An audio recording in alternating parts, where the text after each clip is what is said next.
എല്ലാവർക്കും സ്വാഗതം. ഈ റിവ്യൂ ഇഷ്ടപ്പെടുവാണെങ്കിൽ ഒന്ന് ലൈക്ക് ചെയ്തും സബ്സ്ക്രൈബ് ചെയ്തും സപ്പോർട്ട് ചെയ്യണേ. അപ്പോൾ മുത്തശ്ശിയോട് ചോദ്യങ്ങളൊക്കെ ചോദിക്കുവാണ് വക്കീൽ ചോദിക്കുവാണ് അനന്തപുരിയിലേക്ക് അടിമയായിട്ട് കയറിയിട്ട് എത്ര വർഷമായി എന്ന്.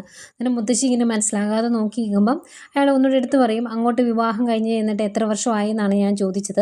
പിന്നെ അങ്ങോട്ട് വിവാഹം കഴിച്ച് ചെല്ലുന്ന പെൺകുട്ടികളെല്ലാം അടിമകളായതുകൊണ്ട് അങ്ങനെ ചോദിച്ചെന്നേ ഉള്ളൂ എന്ന് പറയും. അന്നേരം മുത്തശ്ശി പറയുന്നുണ്ട്, ഞാൻ എൻ്റെ ഭർത്താവിനെ അനുസരിച്ച് ജീവിച്ചു, അതിന് അടിമത്തം എന്നല്ല പറയേണ്ടത് എന്ന് പറയുന്നുണ്ട്. എന്നിട്ട് പറയും, ഞാൻ എൻ്റെ ഭർത്താവിനെ സ്നേഹിക്കുകയും അനുസരിക്കുകയും ചെയ്തതുപോലെ തന്നെ എന്നെ തിരിച്ചും സ്നേഹിക്കുകയും എൻ്റെ കാര്യങ്ങൾക്ക് പ്രാധാന്യം നൽകുകയും ഒക്കെ ചെയ്തിട്ടുണ്ട്. അങ്ങനെയല്ലേ കുടുംബജീവിതം വേണ്ടേ എന്നൊക്കെ മുത്തശ്ശിയും ചോദിക്കുന്നുണ്ട്. അന്നേരം വക്കീലിൻ്റെ അടുത്ത ചോദ്യം എത്തുവാണ്, നിങ്ങളുടെ കൊച്ചുമകൻ വഴിതെറ്റി നടക്കുന്ന ഒരാളാണെന്നും അയാൾ പല പ്രാവശ്യം പല പെൺകുട്ടികളെയും കൊണ്ട് ആ കുടുംബത്തിൽ കയറി വന്നിട്ടുണ്ടെന്നും അത് കണ്ട് സഹിക്കാൻ പറ്റാതെ ആ കൊച്ചുമകൻ്റെ ഭാര്യ നിങ്ങളോട് പരാതി പറഞ്ഞപ്പോൾ നിങ്ങൾ ആ പെൺകുട്ടിയുടെ കർണത്തടിക്കുകയും ചെയ്തു. ഇതൊക്കെ നടന്നതല്ലേ, എന്തിനാണ് അങ്ങനെ ചെയ്തത് എന്ന് ചോദിക്കുമ്പം മുത്തശ്ശി അങ്ങ് ഞെട്ടി നിൽക്കുക. എന്നിട്ട് പറയും, അങ്ങനൊരു സംഭവം നടന്നിട്ടേ ഇല്ല, ഇതെന്താ ഇങ്ങനെയൊക്കെ പറയുന്നത് എന്ന് ചോദിക്കുമ്പം വക്കീൽ പറയുന്നുണ്ട്, തെറ്റ് ചെയ്തവരാരും അതൊന്നും അംഗീകരിച്ച് തരില്ലല്ലോ എന്ന്. അത് കഴിഞ്ഞ് മുത്തശ്ശൻ്റെ കാര്യം പറയുന്നുണ്ട്. മുത്തശ്ശൻ അവിടെ രാജഭരണമാണ്, എല്ലാവരെയും അടക്കി ഭരിക്കുവാണ്, ആർക്കും സ്വാതന്ത്ര്യം കൊടുത്തിട്ടില്ല എന്നൊക്കെ പറഞ്ഞ് കുറേ കാര്യങ്ങളൊക്കെ പറയുമ്പം സഹിയായിട്ട് മുത്തശ്ശി പറയും, അതെ വക്കീലായി പോയി എന്ന് കരുതി ഈ രീതിയിലൊന്നും പറയരുത് കേട്ടോ എന്ന് പറയുമ്പം വക്കീൽ പറയുന്നുണ്ട്, അതെ വികാരത്തിനൊന്നും കോടതിയിൽ സ്ഥാനമില്ല, സത്യത്തിന് മാത്രമേ സ്ഥാനമുള്ളൂ എന്ന് പറയും. അപ്പം ഇങ്ങനെ വാദം ഒരു പരിധി വിട്ടങ്ങ് കയറുമ്പം നെവിൻ കയറി ഇടപെടും. അവൻ പറയുന്നുണ്ട്, ഇത്രയും പ്രായമായ ഒരു സ്ത്രീയോട് ഈ രീതിയിലൊക്കെ സംസാരിക്കാവോ എന്ന്. അന്നേരം ജഡ്ജി ചോദിക്കുന്നുണ്ട്, കോടതിയിൽ ഇതെല്ലാം സ്വാഭാവികമല്ലേ, പിന്നെ എന്തിനാ അതിനിടയ്ക്കിടയ്ക്ക് ഇങ്ങനെ ഡിഫെൻഡ് ചെയ്യാൻ വേണ്ടി എഴുന്നേക്കുന്നത് എന്ന് ചോദിക്കും. അതിനുള്ള സമയം പിന്നെ തരാമെന്ന് പറയും. നെവിൻ അവിടെ ഇരിക്കുവാണ്. അങ്ങനെ മുത്തശ്ശിയോട് കുറേ കാര്യങ്ങളൊക്കെ ചോദിക്കുന്നു. മുത്തശ്ശിക്ക് ആകെ സങ്കടമാകുന്നുണ്ട്. അന്നേരം വേണു അനാമികയോട് പറയുവാണ്, ഈ ഒരു അവസ്ഥയിൽ 50-ന് പകരം 100 കോടി ചോദിച്ചാലും അങ്ങേര് തരും എന്ന് പറയുന്നുണ്ട്. ഏതായാലും മുത്തശ്ശിയോട് കുറേ ചോദിച്ച് മുത്തശ്ശിക്ക് ആകെ വിഷമായി. മുത്തശ്ശിയോട് പൊയ്ക്കോളാൻ പറയുന്നു. അത് കഴിഞ്ഞ് ദേവയാനിയോടും മുത്തശ്ശനോടും കയറി നിൽക്കാൻ പറയുന്നു.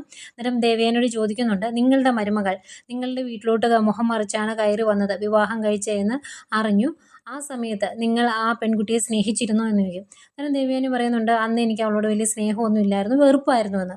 അന്നേരം എങ്ങനെയുള്ള വെറുപ്പാണ്, കൊല്ലാനുള്ള വെറുപ്പുണ്ടായിരുന്നോ, നിങ്ങളുടെ മകനും അങ്ങനെയല്ലായിരുന്നു എന്നൊക്കെ ചോദിക്കും. എന്നിട്ട് ഇതിനിടയ്ക്ക് ഒരു കരൾ സംബന്ധമായ ഒരു സംഭവം നടന്നായിരുന്നല്ലോ, അതും ഇതിനിടയ്ക്ക് കയറി വരുന്നതല്ലേ എന്ന് ചോദിക്കും. അന്നേരം ദേവയാനി പറയും, അതെ എനിക്ക് കരൾ രോഗം വന്നായിരുന്നു, ആ സമയത്ത് എന്നെ സഹായിച്ചത് ഈ നിൽക്കുന്ന നയനമോളാണ് എന്ന് പറയും. അന്നേരം വക്കീൽ പിന്നെ ചോദിക്കുവാണ്, ആ രോഗം അങ്ങനെ ഒരു അവസ്ഥ നിങ്ങൾക്ക് വരാനുള്ള കാരണം എന്താണ്? നിങ്ങൾ അവിടുന്ന് ഒരു ഗ്ലാസ് പാലെടുത്ത് കുടിച്ചു, ആ പാല് കാച്ചി വെച്ചത് നിങ്ങളുടെ മരുമകളാണ്, ആ മരുമകൾ തന്ന പാല് കുടിച്ചിട്ടല്ലേ നിങ്ങൾക്ക് അങ്ങനെ ഒരു അവസ്ഥ വന്നത് എന്ന് ചോദിക്കും. അന്നേരം ദേവയാനി പറയുന്നുണ്ട്, അല്ല, ആ പാലിൽ വിഷം കലർത്തിയത് അനാമികയും അവളുടെ അമ്മയും കൂടിയാണെന്ന്. അന്നേരം ചോദിക്കും, അതിനെന്തെങ്കിലും തെളിവുണ്ടോയെന്ന്. അന്നേരം തെളിവൊന്നുമില്ല, പക്ഷേ അതും അതിനപ്പുറവും ചെയ്യുന്നവരാണ് അനാമികയും അവളുടെ അമ്മയും ഒക്കെ എന്ന് പറയുമ്പം വക്കീൽ പറയുന്നുണ്ട്, നിങ്ങൾക്കങ്ങനെ വെറുതെ പറയാം, പക്ഷേ അത് ഞങ്ങൾ വിശ്വസിക്കില്ലല്ലോ, കാരണം അതിന് തെളിവുകളില്ല. ആ പാല് കാച്ചി വെച്ചത് നിങ്ങളുടെ മരുമകളല്ലേ, ആ പാല് കാച്ചി വെച്ചത് തന്നെ അവരുടെ ചേച്ചിക്ക് കൊടുക്കാനായിരുന്നു, ചേച്ചി ആ സമയത്ത് പ്രഗ്നൻ്റ് ആയിരുന്നു.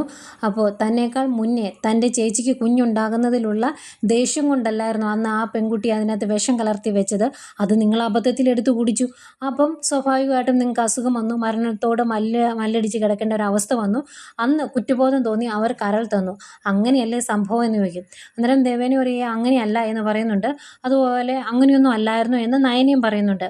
ഇങ്ങനെ കാര്യങ്ങൾ പോകുമ്പം നെവിൻ പിന്നെ എഴുന്നേറ്റ് പറയുന്നുണ്ട്, സ്വന്തം ചേച്ചിയുടെ കുഞ്ഞിനെ കൊല്ലാൻ വേണ്ടി ആരെങ്കിലും അങ്ങനെ ചെയ്യുമോ, വെറുതെ ആവശ്യമില്ലാത്തത് പറയരുത് എന്ന് പറയുമ്പം വക്കീൽ പറയുന്നുണ്ട്, അതെ ഈ നാട്ടിൽ നടക്കുന്ന കാര്യങ്ങളൊന്നും നെവിന് മനസ്സിലാവുന്നുണ്ടാകില്ല, അതൊക്കെ മനസ്സിലാകുന്നില്ല എങ്കിൽ മുത്തശ്ശനോട് ചോദിക്കണം. സ്വന്തം പ്രസവിച്ച ഉടനെ സ്വന്തം കുഞ്ഞിനെ കൊല്ലുന്ന അമ്മമാരുള്ള നാടാണ് ഇപ്പോൾ ഇത്, പിന്നെയാണോ ചേച്ചിയുടെ കുഞ്ഞിനെ കൊല്ലാൻ ബുദ്ധിമുട്ട്, അതുകൊണ്ട് അതൊക്കെ ഒന്ന് മനസ്സിലാക്കിയിരിക്കുന്നത് നല്ലതാണെന്ന് പറഞ്ഞ് നെവിനെയും ആ ഒരു സന്ദർഭത്തിൽ അടിച്ചിരുത്തുന്നുണ്ട്. എന്നിട്ട് ദേവയാനിയോട് പറയുന്നുണ്ട്, ഇങ്ങനെയൊക്കെ ആണെങ്കിലും സ്വന്തം മരുമകളെ അന്ന് തൊട്ടാണ് നിങ്ങൾ സ്നേഹിച്ചു തുടങ്ങിയതല്ലേ, അതായത് സ്വന്തം മരുമകളെ അംഗീകരിക്കണമെങ്കിൽ സ്നേഹിക്കണമെങ്കിൽ കുറഞ്ഞ പക്ഷെ ഒരു കരളേലും തന്നെ ആ ഒരു അവസ്ഥ ഉണ്ടാകണം, അതല്ലേ സംഭവിച്ചത് എന്ന് ചോദിക്കും. എന്നിട്ട് ജഡ്ജിയോടായിട്ട് പറയുന്നുണ്ട്, ഇതാണ് ഇവരുടെ അവസ്ഥ, അവിടെയുള്ള ആണുങ്ങളെല്ലാം കുടുംബത്തിലുള്ള എല്ലാവരെയും അടിച്ചമർത്തി വെച്ചേക്കുന്നു, അതുകൊണ്ട് തന്നെ അവിടെ കയറി വന്ന മരുമക്കൾ പിന്നീട് കയറി വരുന്ന മക്കളുടെ പെൺകുട്ടികളോട് ഇതുപോലെ വളരെ മോശമായി പെരുമാറും, അവരെ അടിച്ചിരുത്താൻ ശ്രമിക്കും, അവിടെ നിവൃത്തിയില്ലാതെ അവരങ്ങനെ ജീവിച്ചു പോവുകയാണ് എന്നൊക്കെ പറയുമ്പം നയനി ചോദിക്കുന്നുണ്ട്, അതൊക്കെ സമ്മതിച്ച് തരേണ്ടത് ഞങ്ങളല്ലേ, എനിക്ക് അങ്ങനെ ഒരു ബുദ്ധിമുട്ടുണ്ടായിട്ടില്ല എന്ന് പറയുമ്പം പഠിപ്പിച്ച് വിട്ടത് ഇവിടെ വന്ന് പറയും, അതിന് വലിയ അതിശയമൊന്നുമില്ല എന്ന് പറയുവാണ്. അതുപോലെ മുത്തശ്ശനോടും കുറേ ചോദ്യങ്ങളൊക്കെ ചോദിക്കുന്നു, മുത്തശ്ശനെയും ആക്ഷേപിക്കുന്നു. അന്നേരം മുത്തശ്ശൻ പറയുന്നുണ്ട്, നിങ്ങൾ എന്തൊക്കെ പറഞ്ഞാലും ഞാൻ എൻ്റെ കുടുംബത്തിൽ രാജഭരണമാണ് നടത്തുന്നത് എന്നൊക്കെ പറഞ്ഞാലും ഞാൻ ആരോടും മോശമായിട്ട് പെരുമാറുന്നില്ല, കുടുംബത്തിലുള്ള ആരും അത് പറയത്തുമില്ല, കുടുംബത്തിന് പുറത്തു പോയ ഒരാളല്ലേ ഇപ്പോൾ ഇത് പറഞ്ഞത്, അതുപോലെ എൻ്റെ ബിസിനസ് സ്ഥാപനത്തിലെ ഒരാൾ പോലും ഇതൊന്നും അംഗീകരിച്ച് തരില്ല എന്ന് പറയുമ്പം വക്കീൽ പറയുന്നുണ്ട്, നിങ്ങൾ കാശ് കൊടുത്ത് നിർത്തിയേക്കുന്ന ജോലിക്കാർ, അവർക്ക് കറക്റ്റ് പൈസ കൊടുത്തു കഴിഞ്ഞാൽ അവരൊരു കുറ്റവും പറയില്ല, അവർക്ക് രാജാവായിട്ടും ദൈവമായിട്ടും ഒക്കെ തോന്നും, അത് സ്വാഭാവികമാണ് എന്ന് പറയുവാണ്. അത് കഴിഞ്ഞ് പറയുന്നുണ്ട്, നിങ്ങൾ കൂടുതൽ സംസാരിക്കുകയൊന്നും വേണ്ട, പണമുള്ളവരെല്ലാം ഈ നാട്ടിൽ ചാരിറ്റി ചെയ്യുന്നുണ്ട്, അത് അവരുടെ കള്ളത്തരങ്ങൾ മറയ്ക്കാൻ വേണ്ടിയാണ്, അത് എല്ലാവരുടെയും കുടുംബത്തിലുള്ളതാണ്, ആ ഒരു ചാരിറ്റിയിൽ പല പ്രശ്നങ്ങളും മുങ്ങിപ്പോവും, അതാണ് നടക്കുന്നത് എന്നൊക്കെ പറഞ്ഞ് മുത്തശ്ശിനെയും കുറേ അധിക്ഷേപിക്കുന്നു. ഇതെല്ലാം കഴിഞ്ഞിട്ട് അനിയെ കയറ്റി നിർത്തും. എന്നിട്ട് അനിയോട് ചോദിക്കുന്നുണ്ട്, ഇന്നത്തെ കാലത്ത് ഒരു പെൺകുട്ടിയെ കുറച്ച് കൂടുതലൊന്ന് നോക്കിയാൽ പോലും കേസാകുന്ന സന്ദർഭത്തിൽ എന്തിനാണ് പരസ്യമായിട്ട് അനാമികയുടെ കർണത്തടിച്ചത് എന്ന്. അന്നേരം അനി പറയുന്നുണ്ട്, എൻ്റെ മുത്തശ്ശനെ അധിക്ഷേപിച്ച് താറടിച്ച് സംസാരിച്ചു, അന്നേരം എനിക്ക് നിയന്ത്രണം വിട്ട് തല്ലേണ്ടി വന്നതാണ് എന്ന് പറയുമ്പോൾ വക്കീൽ പറയുന്നുണ്ട്, ഇത് കേട്ടല്ലോ, ഇത് തന്നെയാണ് അവസ്ഥ, അവർ സംസാരിക്കുന്നതിനെ എതിർത്ത് എന്തെങ്കിലും സംസാരിച്ചിട്ടുണ്ടെങ്കിൽ അന്നേരം അടി കൊടുക്കും, എന്നിട്ട് ഇതുപോലെ മറുപടി പറയും. ഇതാണ് ആ വീട്ടിലുള്ള എല്ലാ ആണുങ്ങളുടെയും സ്വഭാവം. ഇപ്പം ഏകദേശം അനന്തപുരി തറവാട്ടിൽ നടക്കുന്നത് എന്താണെന്ന് സാറിന് മനസ്സിലായി കാണില്ല. അവിടുന്ന് എൻ്റെ കക്ഷി രക്ഷപ്പെട്ട് ഓടുകയായിരുന്നു, അതുകൊണ്ട് ഇതെല്ലാം മനസ്സിലാക്കി അവൾക്ക് നീതി ലഭിക്കുന്ന രീതിയിൽ ഒരു വിധി ഉണ്ടാകണമെന്നൊക്കെ പറഞ്ഞ് അങ്ങേരുടെ വാദം അങ്ങ് നിർത്തുവാണ്. അത് കഴിയുമ്പം ഇത് എന്തൊക്കെ എഴുതി വെച്ചിട്ട് ജഡ്ജി പറയുന്നുണ്ട്, ഇനി ഇതിൻ്റെ തുടർവാദം അടുത്ത ദിവസം നടത്താം എന്ന് പറഞ്ഞ ഒരു ഡേറ്റും പറയുന്നുണ്ട്.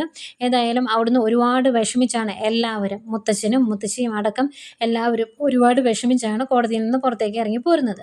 ഈ സമയം ആദ്യമേ ഇറങ്ങിയ വേണുവോ അനാമികയുടെ പുറത്ത് നിന്നിട്ട് പറയുന്നുണ്ട്, അകത്തൊരു പൂരമായിരുന്നു, ഏതായാലും മിക്കവാറും ഇവിടെ വെച്ച് തന്നെ ഒരു കോംപ്രമൈസ് ചർച്ചയ്ക്ക് മൂർത്തി തയ്യാറാകുമെന്ന് എനിക്ക് തോന്നുന്നത് എന്നൊക്കെ പറയുമ്പം അനാമിക പറയുന്നുണ്ട്, അയാളുടെ വരവ് അത്ര നല്ലതിനൊന്നും ആയിരിക്കുകയില്ല, ഏത് രീതിയിൽ പ്രതികരിക്കും എന്നറിയില്ല, ചിലപ്പം നമ്മളെ ഇവിടെ ഇട്ട് അടിക്കാനും മതി, അങ്ങനെയും ചെയ്യുമായിരിക്കും എന്നൊക്കെ പറയുമ്പം വേണു പറയുവാണ്, അടിക്കുവാണെങ്കിൽ അടിക്കട്ടെ മോളെ, നമുക്ക് പൈസ കിട്ടിയാൽ പോരേ എന്ന്. ഏതായാലും ഇവരിങ്ങനെ സംസാരിച്ചുകൊണ്ട് നിൽക്കുന്നതേക്കും അകത്തുനിന്ന് മുത്തശ്ശനും ബാക്കിയുള്ള എല്ലാവരും ഇറങ്ങി വരും കേട്ടോ. മുത്തശ്ശൻ കട്ടക്കലിപ്പിലാണ് ഇറങ്ങി വരുന്നത്. അന്തെങ്കിലും വേണു പറയുവാണ്, സാറേ, സാറിനെയും സാറിൻ്റെ കുടുംബത്തെയും ഈ ഒരു അവസ്ഥയിൽ ഇവിടെ കൊണ്ട് നിർത്തണം എന്ന് ഞങ്ങൾ കരുതിയതല്ല, ഞങ്ങൾ മനസ്സിൽ പോലും അങ്ങനെ വിചാരിച്ചിട്ടില്ലായിരുന്നു, പക്ഷേ എന്ത് ചെയ്യാം, ഞങ്ങൾക്ക് ഞങ്ങളുടെ കാര്യം നോക്കണ്ടേ എന്നിങ്ങനെ പറയുവാണ്. അന്നേരം മുത്തശ്ശൻ പറയുന്നുണ്ട്, കേസ് വാദിച്ച് കേസ് തോറ്റുപോയാൽ എനിക്ക് കുഴപ്പമൊന്നുമില്ല, നല്ല അന്തസ്സായിട്ട് ഞങ്ങൾ ജയിലിൽ പോയി കിടക്കും, പക്ഷേ അതിനുശേഷം ഈ നാട്ടിൽ നീയും നിൻ്റെ മോളും ഒരാളും നേരാവണ്ണം ജീവിക്കുകയില്ല, അതിനെന്താ വേണ്ടത് എന്ന് എനിക്കറിയാം, അത് ഞാൻ നന്നായിട്ട് ചെയ്യുമെന്ന് മുത്തശ്ശൻ പറയുന്നുണ്ട്. ഏതായാലും മുത്തശ്ശൻ്റെ ആ ഗൗരവവും ഈ രീതിയിലുള്ള പറച്ചിലും എല്ലാം കേട്ട് അന്തം വിട്ട് നിൽക്കുവാണ് വേണു. വേണുവിൻ്റെ മുഖത്ത് നല്ല പേടി വരുന്നുണ്ട്. അതുപോലെ തന്നെയാണ് അനാമികയുടെ അവസ്ഥ. ഇതൊക്കെയായിരുന്നു ഇന്നത്തെ എപ്പിസോഡ്.